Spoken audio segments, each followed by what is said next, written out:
feeding can help address other issues: social protection, gender, and food sovereignty. Social protection. School feeding programs are classified as social safety nets, that is, as a means to provide assistance to poor and food-insecure people, and predominantly school children. In emergency and crisis situations, the provision of food to address food insecurity might still be the main objective of school feeding programs. However, nowadays, most school feeding programs, particularly national programs, are implemented with the objectives of positively impacting various education and/or health and nutrition-related indicators of school children. School feeding can have multiple objectives and the potential to achieve multiple outcomes and impacts on different beneficiaries, including school children, caterers and cooks, local producers and farmers, among others, through various pathways. School feeding programs go beyond merely providing assistance to poor and food-insecure children. They act as a preventive mechanism, preventing hunger, malnutrition, destitution, and mortality in the long run. Gender.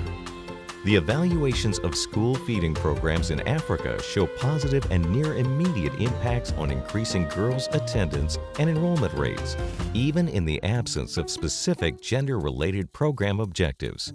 There are examples of school feeding programs going beyond simply serving in-school meals to accomplish progress vis-a-vis gender equity, such as giving goats in Niger to high-performing girl students as a way of encouraging girls to stay in school, or hiring local women to work as remunerated school caterers in Nigeria. Programs can promote the participation of more women in smallholder cooperative societies that sell to the programs, among other initiatives. Food sovereignty.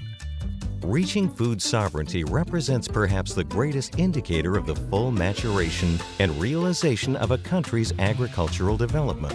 Food sovereignty goes beyond food security, as food security only guarantees access to sufficient and adequate food, whereas food sovereignty guarantees national control over food production and wider and more equitable access to the means and resources for producing food.